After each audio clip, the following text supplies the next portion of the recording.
I'll start slow since people are still sort of wandering in. Before I dive in, I want to say that the Monadical coding challenge, whoa, it's not on the screen. Monadical's running a coding challenge. We have these little pamphlets that we're handing out. There are 2 problems. If you can solve the second one and your solution is the best, you get a free ticket to PyCon next year. And the second best and third best, we have other prizes like parapente, dinner, and a bunch of other fun stuff. So get your submissions in before tomorrow at 1 p.m. and you'll be put in for some prizes. So my name is Nick Sweeting. I'm co-founder of a company called Monadical. We actually have a bit of an interesting history. We started as a poker startup. And my co-founder and I, Max, originally moved to Colombia about 3 years ago and fell in love with it. And so we decided to start our company here. Medellin is just amazing, and Bogota was incredible as well. And the tech community was so welcoming, and the environment was so perfect for what we wanted to do that we set up our initial whole company in Colombia, stayed here for a year, and then after that we became fully remote. My co-founder and I moved back to Montreal, but we love to come back and attend PyCon and see everyone here. So before I dive into the archiving stuff, a quick disclaimer. I am not a professional internet archiver. I may say wrong things. There are people on the internet who know a lot more about this than me. I've just started to write a little bit of tooling over the last few years, and I've learned some lessons that I'd like to share with y'all. So, to start on a personal note, why am I here today talking to you all about Internet Archive? Why do I care about this at all? Well, where I grew up, we didn't have super reliable internet. It was often only 2 megabits per second, sometimes only 1 megabit per second. The ping was often over 100 milliseconds. And things would go down, and the internet would act a little bit weird. Sometimes you feel like the internet was watching you. For example, if you Googled 1984 Tiananmen Square massacre, your whole house's internet would mysteriously go down for about half an hour. And it's strange because when you go to Google, or at least this was 6 years ago, you'd see the little HTTPS lock in the navbar, and yet somehow your house's internet would still go down for half an hour whenever you Googled things that the government didn't want you to Google. So I grew up in an environment where the internet was heavily censored, but it was also unreliable in other ways. Whenever media would get posted that either the government or people in power disagreed with, it would often be taken down via other means, not just via censorship. So it made me think a lot about the fact that not everyone has free access to content like many of us do. If you grow up in North America or even most of South America or Europe, you probably have, nowadays, a fairly reliable internet connection. It might not be perfect, it might only be 5 megabits per second, but it won't block content most of the time. So it's important for those of us who have that privilege to think about the people in the world who don't, and how not having access to all the information can have a major effect on your point of view of what's happening in the world. A large portion of the population in China doesn't see any of the headlines that people not in China see. Stuff just gets blocked or never gets shared in the first place. So internet archiving is not just a way to save content for long-term durations, for thousands of years. It's also a way to share content and redistribute it now to the people who can't access it normally.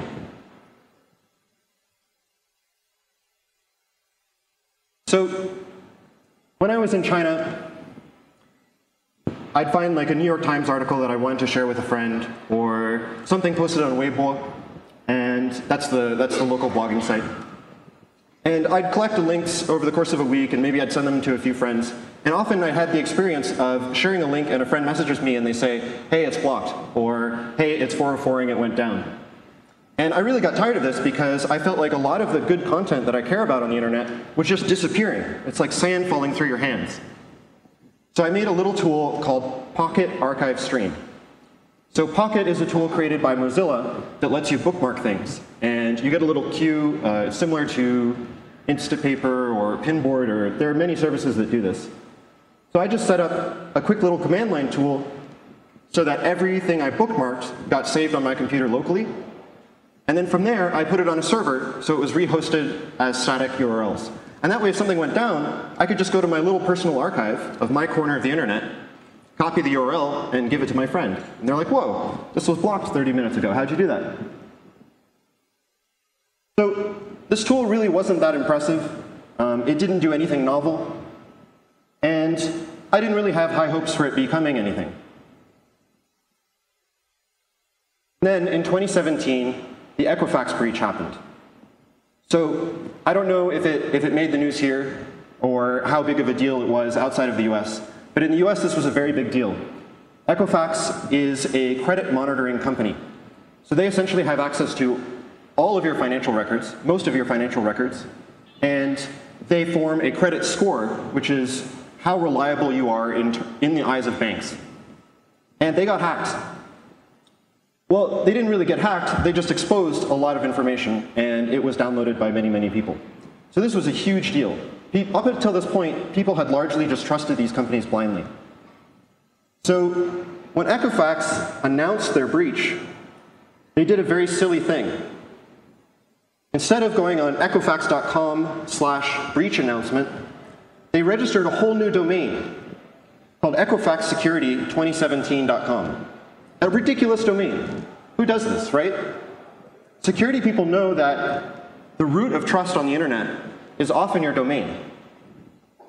When you go to davivienda, you look in the URL bar to see that it's davivienda.com. When you go to Amazon, you look in the URL bar to see that it's amazon.com. If one day you clicked a link and it went to amazongreatshoppinghere.com, you would be a little bit suspicious, right? So Equifax should not have done this. They should have used their domain that people trust to announce a breach. And instead, they registered one that nobody knew about, and it had a lot of words, so it's easy for typos to be in there. So what do scam artists do when they see an announcement like this? They immediately register thousands of domains of every possible typo variation or word being switched. Security Equifax 2018, Equifax Security 2018, Security Equifax, Equifax Security. You know, every possible combination, they'll go and register it. Because what does this site do? This is the site where you go to see if your information was leaked by Equifax. And everyone in the US wanted to know, was my information leaked? So they all went to this website, and what did the website ask for? Your social security number, your home address, your full name, everything that could be leaked all over again. Needless to say, I thought they needed some good trolling. This is not an acceptable thing for a multi-billion-dollar company to do. So I looked at their site, Equifax Security 2017. I'm like, okay, this is a pretty simple site. I'm just going to clone it. I'm going to put it in my Pocket Archive stream and download it and see what I can do with it. So I downloaded it. I put it back up, and I bought the domain Security Equifax 2017. Yeah, so I switched Equifax Security and Security Equifax. The fact that I can't even remember which one it is now shows how bad of a domain it was. So this was their original site. I downloaded it, just opened the index.html in Sublime Text, and I changed a few words. Not a big deal. So now, Equifax Security was the real one, and securityequifax.com, with a little lock icon, with Let's Encrypt, was this. So this wasn't really a big deal. Anyone can do this. You can all go and download a website and change a few words, right? It's not going to have that big of an impact on the world, because who's going to go to this site if they're linking to the official one everywhere, right? Well, I'm going to show you something. So look what Equifax did. Their support reps started typing my fake website URL in their tweets, their official tweets. And they recommended thousands and thousands of people go to my phishing version of the site, the one that says cybersecurity incident, which is totally fake. And none of them ever checked it. So I had no idea this was going on. One day I get an email from some random person on the internet about 20 days after the initial breach had happened. So I'd completely forgotten about this site. It was 5 minutes of my time. I was just trolling them for fun. Once I got this email, I checked the stats. Over 200,000 people had visited it that day and typed in their information. And it was on track to cross 2 million over the next 2 or 3 days. So this is just a funny story to illustrate that if you have the power to clone content on the internet, you have the power to rehost it and misrepresent content that people would trust from a different source. So archiving the internet is great, and archiving news articles is great, but with that power comes responsibility. And there's really a deep sense of ethics that needs to be consulted when you're archiving stuff. Do you have permission to rehost this person's content? What about copyright law? Is it an article that you're allowed to just copy and put up on a new domain? And what if everyone did this? What if everyone started modifying websites and rehosting them and pretending to be other things?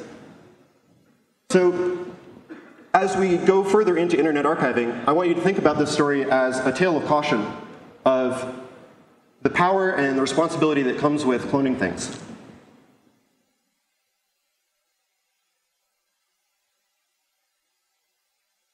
So an interesting side effect of this whole fiasco was that when the New York Times covered it, they mentioned the Linux command wget. Many of you probably know this command. It's one of my favorites.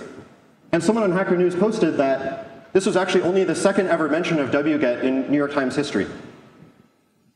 And that's a little bit sad because everyone uses wget. It's an incredible tool. And many people don't know all the things that wget can do. It's actually extremely versatile. If you only use it to download a zip file or clone a repository every now and then, you're way underusing it. So wget is powerful, but you need to know how to use that power.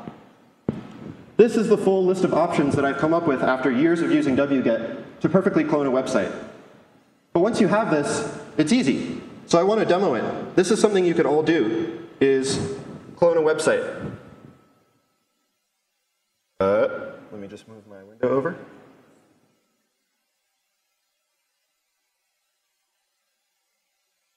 So let's clone the PyCon website. What it's doing here is it's downloading the main index.html, and it's looking through for all the URLs that point to other resources. It's downloading those resources, and then in the HTML file, it's rewriting those URLs to refer to the local files instead of the ones on pycon.com. And it just works, right? It does this all behind the scenes, and then, cross my fingers, we'll see how well it actually worked. So this is a perfect clone of the PyCon website. This is completely local off of my file system.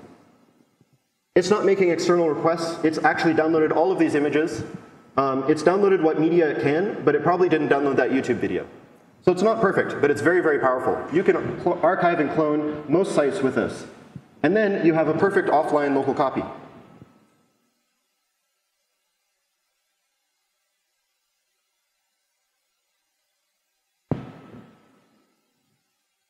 So what are the shortcomings of wget? Right? It's a great tool, but the biggest one is that it doesn't run JavaScript. So if your page makes dynamic requests to other things as it's loading, wget is not a browser. It's just a very smart tool with a lot of regex. Or other string matching things where it looks for URLs. So if we want to archive a super dynamic site, like a single page app or a game or anything interactive, how do we do that? How do we handle user interaction where they click something and make a request to a server? And then how do we handle the dreaded single page app? It doesn't behave like anything else on the internet. It breaks all the rules of the internet because requesting each individual page, they're all really just the same page. And then the JavaScript on the page is doing the actual rendering of different content. So this really breaks internet archiving. Please stop building single page apps. If that's the only takeaway from this conference or from this talk. And then another thing to consider is the output of wget is static HTML. So what happens in 20 years when browsers are totally different? How are we going to render that HTML accurately, and how are we going to have long-term archives on the scale of hundreds of years? So what if instead of having a command line tool that doesn't really understand how the web works, we actually just use the browser? So a few years ago, Chromium released Headless Chrome. And this revolutionized a lot of web development. There were things before that could do similar things, like Selenium, but it was always sort of a janky process where you have a browser and a driver, and the driver hooks into the browser and tells the browser to do specific things, but they're not really in the same environment. It's like two separate tools. Headless Chrome, finally, is one environment. It's like you're in a node environment. You can run JavaScript with all of the memory context of the page. So now we can archive dynamic content with high fidelity. Interactive things, games, single-page apps. So let's compare a few of the different tools. wget is one that we already saw. One of the best ones that uses a headless browser is Web Recorder. So this is Web Recorder. It's created by an amazing project, a company called Rhizome.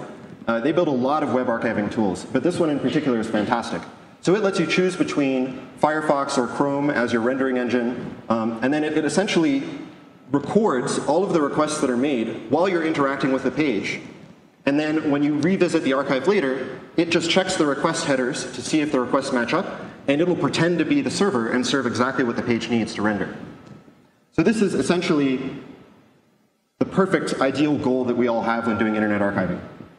But Web Recorder is sort of set up to archive individual pages one at a time. What if we want to archive all of our bookmarks, or millions of sites at a time? So archive.org has this goal. They want to do similar things. They use a tool called, Heritrix. Heritrix is sort of a decade's worth of engineering effort, and it's what powers archive.org. So if you haven't used archive.org before, you just go and they essentially have a backup of millions of pages on the internet, mirrored in the US, in Canada, and elsewhere in the world as well. So they have a lot of experience doing this. So let's talk a little bit about the future of internet archiving. We have little tools that run on our laptops. We have bigger tools that run on centralized companies like archive.org. But is that really the best way to archive most of the internet? Are the central archives the ones that survive through the ages? What happened to the Library of Alexandria? That was a big central archive. It was set on fire, and we lost all of those records. What happened to all of the priests that collected manuscripts over thousands of years? Well, they got attacked because another religion wanted to burn their church down. So a lot of the archives that we have over millennia turn out to be the little scraps of paper that were just in the corner of someone's room, or in a notebook that got put away in a chest of drawers. It's the distributed archives that are spread out everywhere. The little bits that we all store individually will survive through the ages. And the big ones will too, but it's nice to have redundancy. Another thing is that a central authority like archive.org doesn't actually have the capacity to archive the entire internet. They don't have nearly enough hard drives. But if we each archive the small bits of the internet that we care about on our own hard drives, then together we'll cover a much larger portion of the internet than any central organization can. So an interesting thing happens when you start to archive a lot of the internet and spread it out over all of our computers. People start to think, why should I pay for hosting? If I publish something, it's going to be archived in 20 different places, and then they can just visit it there. Why should I even have to host my own website? So in 20 years, we might see an interesting effect where as more content gets mirrored automatically around the internet, people don't really bother with hosting their own versions anymore. It sort of naturally becomes distributed because people start to rely on the fact that the internet will remember. So let's think back to the Equifax incident. And remember the ethical dilemmas of cloning content. Think about what happens if we cloned the entire internet and it were to last forever, and everything you did on the internet would be remembered forever with no way to delete it. Is that a good thing? Is that something we really want? Maybe part of what makes the internet beautiful is that people do things that they know they wouldn't otherwise do if it would be remembered forever. You might not post a risky blog article. You might not, do some incredible journalism that might get you in trouble 100 years from now. People might not engage with communities that could be dangerous for them in the future. So if we archive absolutely everything and we have no way to take it down, that might actually not be too great. And the European Union thought about this when they created the right to forget. And this is a law that essentially means that people have a right to be forgotten off of the internet. If someone is hosting something that's either incorrect or misleading about you, you can request that it get taken down, or at least delisted from search engines. So when we build these big distributed versions of the internet, we have to think very carefully about how people can request that their content be taken down. And individually, when we archive each other's content, we should also be mindful of the fact that we're not the original owners. You're essentially cloning content for personal use, and if you publish it, you should make sure to accept takedown requests. Don't violate copyright law. Don't share it widely, don't put it in search engines, right? You're just mirroring content in case it goes down. You don't want to be the original hoster of it. So, as you archive things locally, curate your archive. Choose carefully what you put in it, and choose good content. Because there might be such a thing as too much data. If we archive absolutely everything, then it's going to be hard to search through and sift through. And tools will get better as we go on, but this is something to think about. So I've talked a lot about sort of the overall ecosystem, but how can you actually archive things today? Right? I showed you wget, but that doesn't do everything. So what used to be Pocket Archive Stream, the tool that I introduced early on, has since grown into something called ArchiveBox. And it's a much larger project with an active community and many contributors. I want to just show it quickly because we've collected a community page wiki that has a lot of resources. So this is what it looks like when you run ArchiveBox. And it can take your browser history, it can take bookmarks, it can take RSS feeds, any stream of links that you feed it, it will automatically archive. And it's a one-shot command line tool. It runs wget, Headless Chrome, YouTube DL. It'll clone Git repositories automatically. It'll download any large media files it finds. It'll take a screenshot. It'll save the website as a PDF. It'll dump it to text. It'll do literally everything it possibly can to archive the sites via multiple methods. And the redundancy is important. But I don't want to focus on the tool. I want to focus more on the community. So there's a huge community of people that do this professionally. I mentioned archive.org. They have a team called Archive Team that you can join, and they're essentially a task force that finds things that need to be archived on the internet. When something gets censored, they post on Reddit and say, hey, everyone quickly archive this thing before it gets taken offline. So when Tumblr started to delete a lot of content, or when YouTube starts to take a lot of videos down, they're the ones who go and save it for the ages. Even if you don't want to interact and help out with that effort, you can donate to them, and it makes a big difference. A lot of them are volunteers, and they have minimal resources. The web recorder team I also mentioned, Rhizome is the company. They have created something called PYWB, which is, in my opinion, the best web archiving software suite there is for Python right now. It is the backend for webrecorder.io. So it's a full Python toolkit for doing everything you need to archive. It'll ingest links, it'll save it with a headless browser, it'll manage the index of the links, it'll allow you to save multiple versions, and it all has a beautiful Python API. And then the old Dominion University has an internet archiving, or sorry, the web science team does internet archiving as well, and they built something called IPWB. So it's essentially PWB saving to IPFS. IPFS is a globally distributed file system. So it's an interesting way to think about distributed archiving. We could all save websites individually on our own computers, or we could have a central authority choose what to save, and then save it to a distributed file system that automatically spreads the files across everyone. Which one will win overall? I don't know. We'll see in 20, 30 years. And keep in mind, in the future, we'll have to run our operating systems in a VM just to run the browser to be able to render the pages correctly. So this is going to be a very interesting problem moving forwards as browsers evolve and add more features. There are many other amazing projects. The Archives Unleashed team has done a lot of cool statistical analysis of how quickly websites go offline. IIPC is sort of an overarching organization that connects a lot of the individual communities. And there are many fantastic conferences and tools, and blog articles and people to follow, and we've collected it all in this wiki for you. So I'll post the link at the end on the final slide, and my slides will be available on GitHub. I highly recommend checking out this wiki, even if you never run any web archiving tools yourself. So a final note to end on is that it's actually very easy to archive Wikipedia and TED Talks and Project Gutenberg. They're all available freely, and you're allowed to rehost them. So I created some documentation called Wikipedia Mirror on GitHub that walks you through rehosting all of Wikipedia.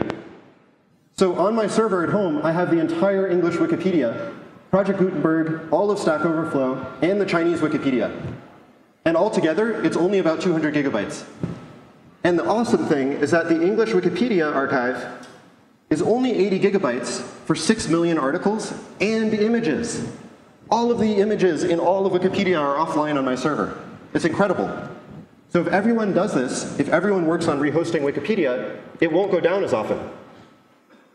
Wikipedia often gets targeted by DDoS attacks that they can't really handle because they don't have that many servers.